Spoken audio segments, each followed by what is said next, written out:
Hi hello నమస్తే అండి అందరికీ వెల్కమ్ టు హెష్విష్ ఛానల్. ఇవాళ పచ్చిమాగాయ ఎలా పెట్టుకుందామో చూద్దాం. మామిడికాయల్ని బాగా కడుక్కోవాలండి. ఈ సైజ్ కాయలు 30 తీసుకున్నాం మేము. ఇవి మా పెద్దనాన్న గారు పంపించారు. జస్ట్ ఇప్పుడే చెట్టు నుంచి కోసిన కాయలు ఇవి. తర్వాత మామిడికాయ ముక్కల్ని శుభ్రంగా కడుక్కుని తొడాలు తీసేయాలండి. ఆ తర్వాత వీటిని ఇలా కాటన్ క్లాత్తో శుభ్రంగా తుడిచేసుకోవాలి మామిడికాయల్ని. ఆ తర్వాత మామిడికాయల్ని ఈ విధంగా చెక్కు తీసుకోవాలి. అంటే ఇది మాగాయ కదండి, ఆవకాయకైతే అలా కట్ చేసేస్తాము. ఈ లోపల మా బొడ్డోడు ఒక్కొక్కాయ తీసుకెళ్ళిపోతున్నాడు చూడండి. ఆ తర్వాత ఇలా చెక్కు తీసుకున్నాక ఇలా కట్ చేసుకోవాలండి. ఇలా కట్ చేసుకున్న వాటిని ఇలా పెద్ద పళ్ళెంలో వేసుకుని ఎండబెట్టుకోవాలి. పచ్చిమిరపకాయ కదండి, కొంచెం ఎండబెట్టుకోవాలి. దీనికి 300 గ్రాముల ఉప్పు, పావు కప్పు మెంతులు, అరకప్పు దాకా ఆవాలు, 1 కప్పు వెల్లుల్లిపాయలు, సగమేమో ఇలాగ తోలు తీసుకున్నామండి, సగమేమో ఇలా ఉంచుకున్నాము.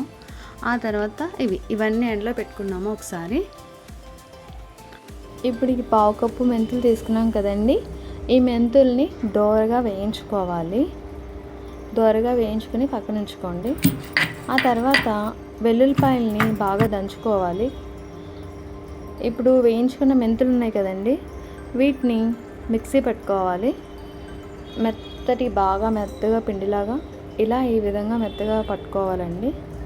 ఆ తర్వాత 1/2 కప్ ఆవాలు తీసుకున్నాం. ఈ ఆవాల్ని మెత్తటి పిండిగా 2-3 సార్లు మిక్సీ పట్టుకోవాలండి. ఫస్ట్ మెంతి పిండిని జల్లించుకున్నాము. ఆ తర్వాత ఆవపిండిని కూడా జల్లించుకోవాలి.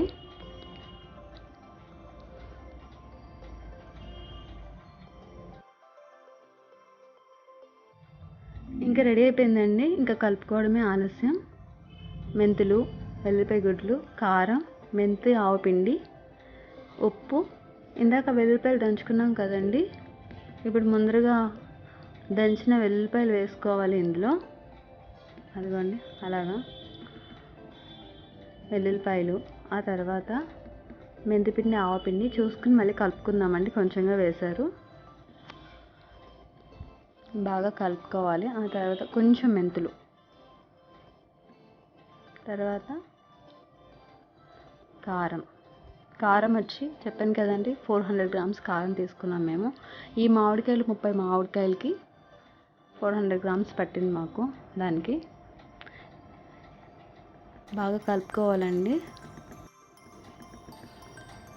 ఇలా మొత్తం కలుపుకున్నాక ఇందులో ఇప్పుడు సాల్ట్ యాడ్ చేస్తున్నారు. కారం వేసాక 300 గ్రామ్స్ సాల్ట్ అండి. మనం చూసుకుని కావాలంటే ఇంకా యాడ్ చేసుకోవచ్చు.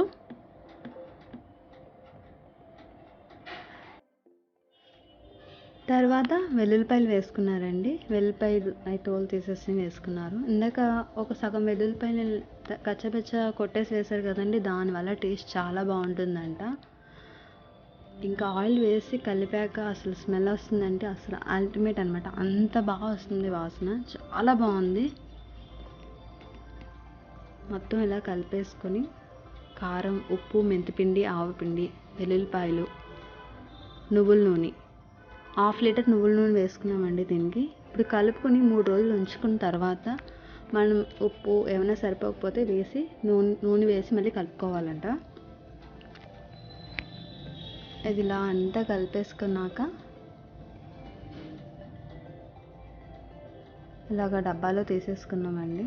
ఇది నచ్చి ఒక 3 డేస్ ఉంచాక అప్పుడు ఏం సరిపోలేదు అని చూసుకొని వేసుకోవాలంట. ఆయిల్ అయితే కంపల్సరీ వేసుకోవాలండి. కాకపోతే మనకు ఉప్పు, కారం ఏమైనా తక్కువ అయితే అడ్జస్ట్ చేసుకోవచ్చు ఆ తర్వాత వేసుకొని. ఇలా ఆయిల్ వేసేసి ఒక 3 డేస్ ఉంచేసామండి. పచ్చడి అంతా తీసేసాక ఆ పళ్ళల్లో కొంచెం వేడివేడి అన్నం వేసుకొని తిన్నామండి.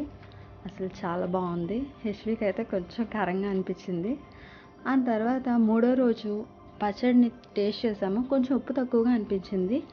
కొంచెం ఉప్పు, ఆ తర్వాత 1/2 కేజీ నువ్వుల నూనె వేసి బాగా కలుపుకున్నామండి. ఈ పచ్చడిలో బాగా ఆయిల్ ఉంటేనే ఆ పచ్చడి నిల్వ ఉంటుందండి. సో ఆయిల్ బాగా వేసుకొని కలుపుకొని ఒక 2 డేస్ మీరు బయట ఉంచుకోండి. ఆ తర్వాత ఫ్రిడ్జ్లో పెట్టుకుంటే మీకు ఎన్ని రోజులైనా పచ్చడి టేస్ట్ అండ్ కలర్ అస్సలు పాడవదు, చాలా బాగుంటుంది. సో ఫ్రెండ్స్, ఇదండి మా పచ్చి మాగాయ పచ్చడి. మీకు నచ్చినట్లయితే తప్పకుండా సబ్స్క్రైబ్ చేయండి, లైక్ చేయండి, షేర్ చేయండి. Thank you for watching.